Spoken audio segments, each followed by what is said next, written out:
Vous êtes très nombreux en train de nous suivre partout dans le monde, fidèle Internet des Studios Tumba TV. Merci, c'est pour moi un grand plaisir de vous avoir très nombreux scotchés cimentés en train de nous suivre. Nous voici aujourd'hui avec la destitution de Vital Kamerhe. Depuis 4-5 jours, à l'Assemblée nationale, ça chauffe, ça bouge. Plus de 131 signatures récoltées. Les députés nationaux ont signé. La plupart des députés sont pour le départ de Vital Kamerhe. Vital Kamerhe qui est le président de l'Assemblée nationale, le président de l'ANC, allié de Félix Tshisekedi. TVza Radio T, je vais vous laisser suivre les propos de Vital Kamerhe par rapport à celle qui veut sa chute ou bien aux gens qui veulent son départ. Vital Kamerhe, son parti INC, accuse l'IDPS, accuse le pouvoir en place de ne pas être honnête, d'être responsable de cette mission de destitution de Vital Kamerhe. Mais ici, je pose la question, si aujourd'hui IDPS est contre Vital Kamerhe, IDPS est traître, IDPS est allié fidèle, Vital Kamerhe fit avec Joseph Kabila, il était de PPRD. Qu'est-ce qui est fait à ce que Vital Kamerhe se sépare? Parce qu'elle se sépara vraiment à quai de poisson avec Joseph Kabila Kabange. Alors, Joseph Azalaki Mabe, Tshisekedi Azape Mabe, l'homme de Vital Kamerhe, non. Je pense que Vital Kamerhe a un problème sérieux. Je vais décortiquer na okota na mozindo na émission ya lelo. Vital Kamerhe il faut amitala, amituna, ayeba au juste. Pourquoi il est toujours pointé du doigt? Pourquoi Batubazo accusé ye kaka? C'est parce que Vital Kamerhe n'a jamais été sincère. Il n'est pas de vrai, que ce soit avec le genre de ses partenaires, que ce soit avec la population congolaise, le peuple congolais. Vital Kamerhe n'a jamais été honnête vis-à-vis de ce collaborateur, de ses partenaires.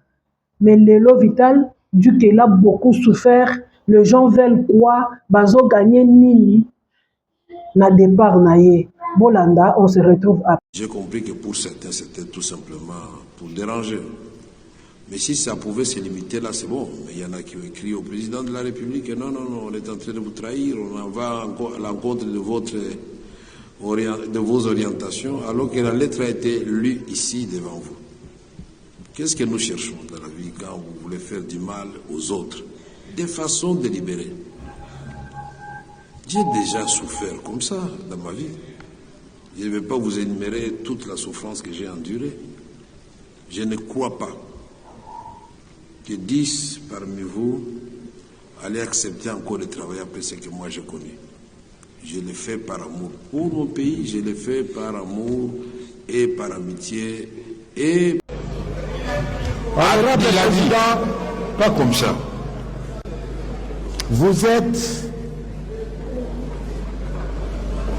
êtes la bouche de la représentation nationale. De votre bouche, excusez-moi cher aîné, n'importe quoi ne peut pas sortir. Honorable Président, les conseils, je reste convaincu que vous avez un bureau très averti. Nous, les juristes, nous avons un malheur. Oui, nous avons un malheur. Parce que, Monsieur le Président, nous, les juristes, quand un financier parle, nous, on l'écoute.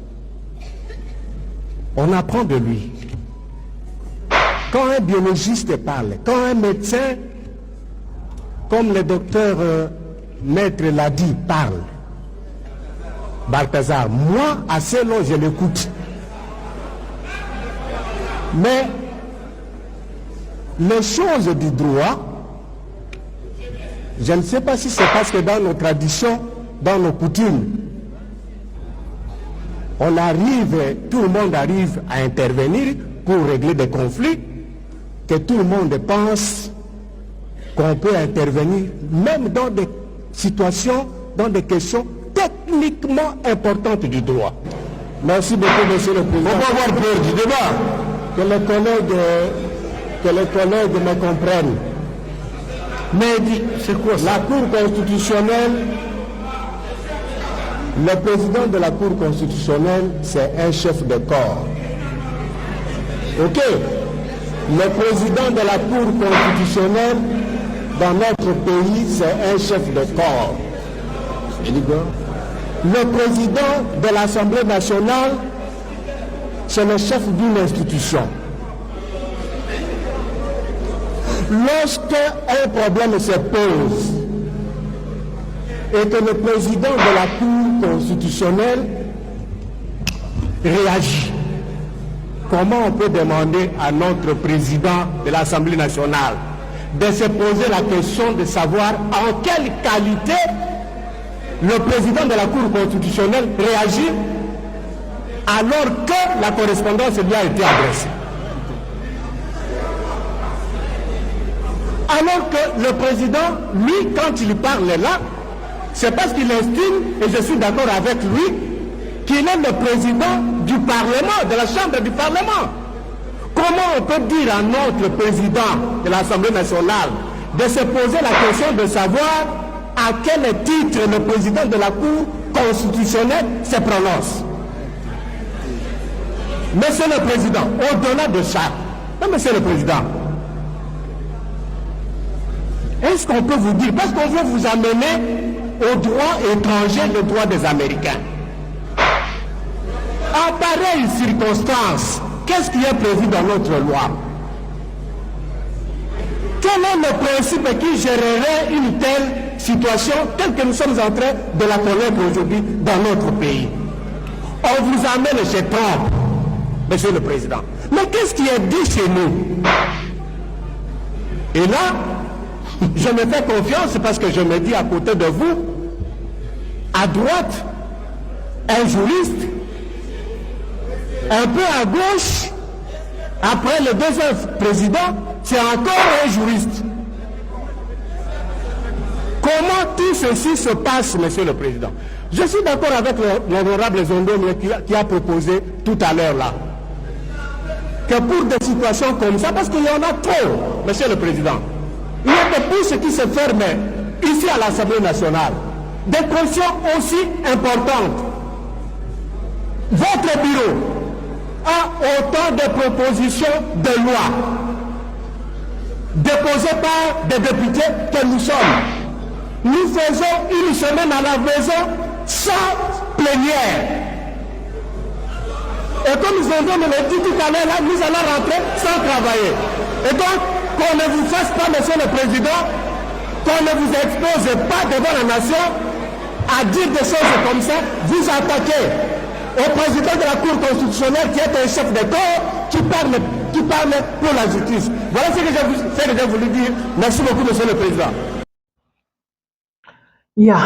Voilà, c'est Vital Kamerhe devant le député national en l'Assemblée. Vous gagnez quoi en vouloir faire du mal aux autres?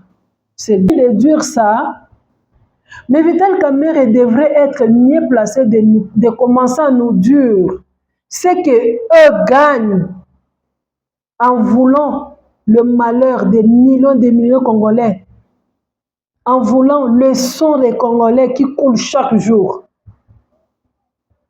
Parce que Vital Kamerhe, Ayebi, il connaît. Guerre à est de la République. Vital Kamerhe en connaît, en sait quelque chose. Vital Kamerhe Ayebi. Les lois Vital Kamerhe ayo qui passe parce que Balingi va faire destituer Alongwa na Kicha Bokonzi Assemblée nationale. Et si les députés basent une initiative, moi je pense que il n'y a personne qui est derrière les députés nationaux Comme les gens de l'INC pensent que c'est Tshisekedi, comme les gens pensent que c'est l'IDPS. Non. C'est la justice de Dieu et la vengeance de Dieu. Le Dieu qui connaît le cœur, le Dieu qui sonde le cœur, il y a des gens qui au moment opportun. Vital Kamerhe était avec Kabila. Vital Kamerhe fut président de l'Assemblée nationale. En 2008, Vital Kamerhe a quitté l'Assemblée nationale. Kabila longola ye. Kabila longola ye. Bazongi Saka Evariste Bochab à l'époque. Mais qui est Vital Kamerhe? Vital Kamerhe, c'est un politicien. Au-delà de tout, c'est quelqu'un qui est intelligent. Il a les atouts. Mais le problème avec VK, c'est l'arrogance et l'orgueil. En dehors de l'orgueil, Vital Kamerhe aza hypocrite mingi. Vital Kamerhe aza caméléon, a joué à double jeu et à double face. Pourquoi je vais vous dire ça? Vital Kamerhe était avec Kabila. Bakabwani. Bokabwana Vital Kamerhe na Kabila bakabonela nini? Makambia Est. Kabila bengana kaye. Vital Kamerhe qui a sali parti na ye ANC. Pour ça, la Vital Kamerhe a créé parti na ye. Ake ko s'allier na Tshisekedi. Vital était avec Tshisekedi, Moïse Katumbi, Martin Fayulu, bango nyonso bazaki na Genève together. Tshisekedi azozwa coup de fil. Kamerhe a accepté. Akaya yebisi Tshisekedi.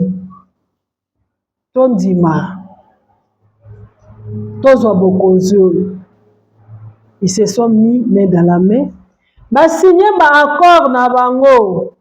Oyo ezosala que na dossier 100 jours tolanda tomona Vital Kamerhe ndenge azala coupable ayiba mbongo ya l'État.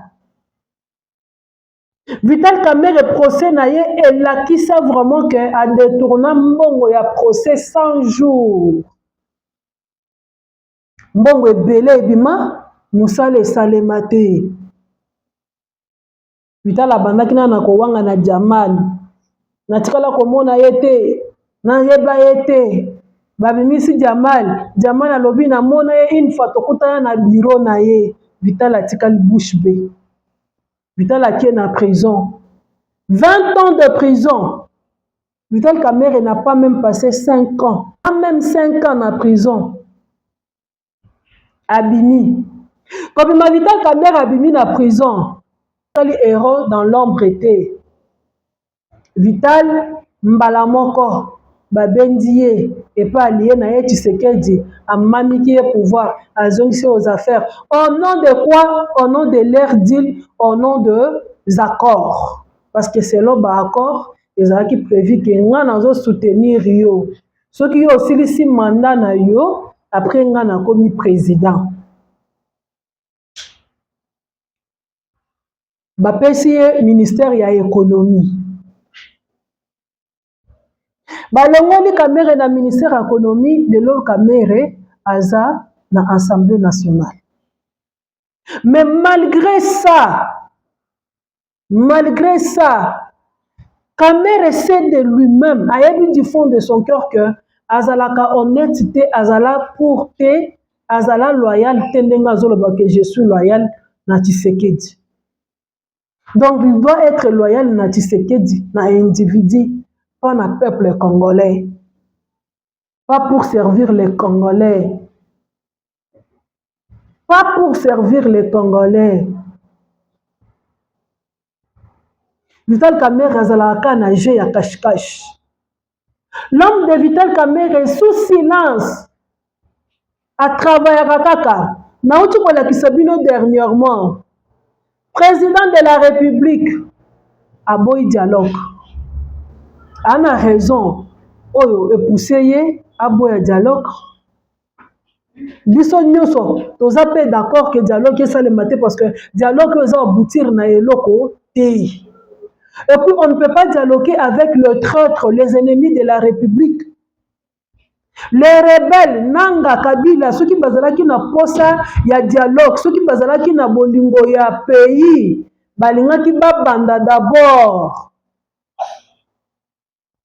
na koluka dialogue, na koluka kimia à la place d'aller na rébellion koboma bandeko na bango ba congolais. That is a thing.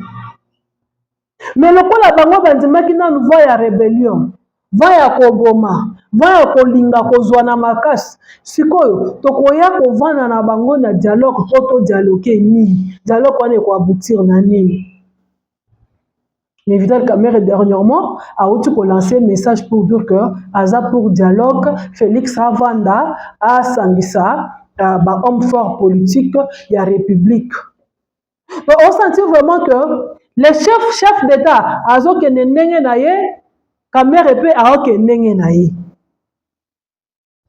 Kabila et les autres, basangani en Afrique du Sud.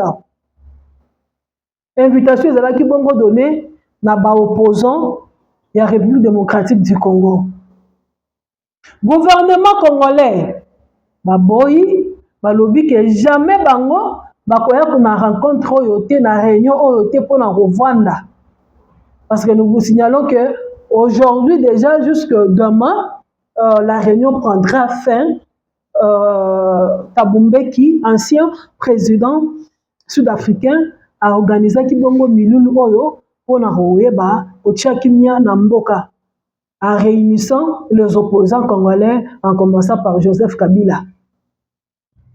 Na yebisa kibino fa passer na lobby nyonso oyo eza manœuvre. Thabo Mbeki aza na leçon ata moko te ya kopesa biso. Thabo Mbeki aza na profit na ye ya ba minéraux oyo Kabila pesa ye. Si aujourd'hui Thabo Mbeki mène les démarches à soutenir Kabila, à faire de façon que Kabila a na pouvoir, c'est parce qu'il sait que a intérêt na ye. C'est pour protéger ses minéraux. Botala ndenge mboka etekama, botala ndenge mboka ezala détruit. Tozonga na likambo Vital Kamerhe. Na yango gouvernement congolais baboyi balobi bako participer na ba assise wana te. Chef de l'État lobi akosalaka dialogue, ako réunir batu na initiative na yemoko. Faut gérer makambo na biso entre nous les Congolais. Je ne peux pas dialoguer na batu oyo baza poussé, baza manipulé par les étrangers. Oh, c'est normal. Tu auras qui soupçonne que Vital Kamerhe a en Afrique du Sud, on les a soupçonnés. Il était ici en Afrique du Sud. Sous prétexte, il y a besoin de soins médicaux. Mais ce n'était pas le cas. Il paraîtrait que Vital Kamerhe a quelqu'un qui peut participer. Parce que Moutako participer à la réunion sans pourtant s'afficher, sans pourtant pour le cas de la caméra. Alors, si Vital Kamerhe aujourd'hui peut dire qu'il est loyal au président de la République, est-ce que c'est vrai? Il dit ça avec sincérité? Non. Moi, je vous dirais qu'il y a des signes. C'est que Vital Kamerhe n'est pas avec Tshisekedi pour de vrai. Aza loyal n'a été. L'arbre a attaqué Goma. Vital Kamerhe se tue. Aloba mo ata mokote. Aloba eloko ata mokote. Badeti ba Vital Kamerhe to comprena bango. Les soifés de pouvoir. Wandaki kotala. Est-ce que lokola bakomi Goma? Est-ce que bakokita lisusu Kinshasa? Ce qui bakiti Kinshasa, tous dans la position moko boy. That's all. Maintenant, Vital Kamerhe va-t-il accepter d'être Nasser Makolo Tshisekedi. Parce que à quoi Vital Kamerhe basignana Tshisekedi, et ça qui dit que Atika la loyale comme Azolo Baba ndako servir rien. Nayango, qu'est-ce que Vital Kamerhe doit faire? Des manœuvres nous sommes moni veka. Allah la te boutou mobimba oyo. Il est à la recherche de voir comment est-ce que nakosala nakosalié na banani otoko isa pouvoir ango pona zala na position. Vital Kamerhe lelo nous dit que bato bazo luka départ na na Assemblée nationale bazo gagner ni en voulant lui faire du mal. Mais Vital Kamerhe leur dossier ya Mutamba eye. On a vu Vital Kamerhe s'est précipité pour na kolongola humilité pour Constant Mutamba ko livrer Mutamba na justice. Et le moment date Vital Kamerhe, le Sam Vital Kamerhe a protégé Matata Pogno à l'Assemblée. Il fallait qu'il va longola humilité à Matata Pogno. Vital ne l'a pas fait facilement. Aujourd'hui, Matata Pogno a porté disparu. Matata Pogno a porté disparu. Nana kimisi Matata Pogno. Nana limisi Matata Pogno. Vital Kamerhe doit se poser les questions. Vital Kamerhe doit arrêter de se victimiser à chaque fois, à tout moment. Pourquoi il est pointé du doigt? Pourquoi Vital Kamerhe? Parce qu'au moment où je vous parle, sur 100% des Congolais, 89% sont contre Vital Kamerhe. Batumio Sobayebi que Vital Kamerhe, Azalaka vraiment, na Congo, c'est un ennemi des Congolais. Oui. Parce que ce qui Vital Kamerhe, Azalaki ennemi à Congolais, ou bien Yebaki Makambozo Salate, là il y a sortie médiatique à Kabila. Vital Kamerhe en aucun jour place à mon côté, à Tikala pour attaquer Kabila, à Tikala pour condamner Kabila, à Tikala pour dénoncer Kabila. Dieu est juste. Moi je pense que chaque chose a son temps. Chaque chose a son temps. Voyons voir. Déjà, la majorité des députés, il y a déjà des signatures. La signature, ils ont quoi net Mboula, net Mai. Pour le départ, il y a Vital Kamerhe. Pour le départ, il y a Vital Kamerhe. Et Félix Tshisekedi doit faire attention. Il doit vraiment faire attention. Parce que quand Vital Kamerhe a kolongwa na assemblée, va destituer, a kotika la mwa waza na rage. Il n'hésitera pas pour la soi. Parce que d'après Bango, c'est Tshisekedi qui fait tout pour que a écarté Baninga. Mais le cas de Vital Kamerhe, moi je ne peux pas croire que Félix Tshisekedi fait tout pour qu'il ait écarté. Félix Tshisekedi, moi je soutenais Félix Tshisekedi, moi personnellement. Je suis contre Tshisekedi, je suis contre le pouvoir de Tshisekedi. Je suis contre Ndenge Fati Azosé et la Makam. 6. Depuis le jour où Vital Kamerhe a été libéré dans la prison, au moment où Bissonio Sotolanda procès, tout le monde a Vital Kamerhe a 20 ans.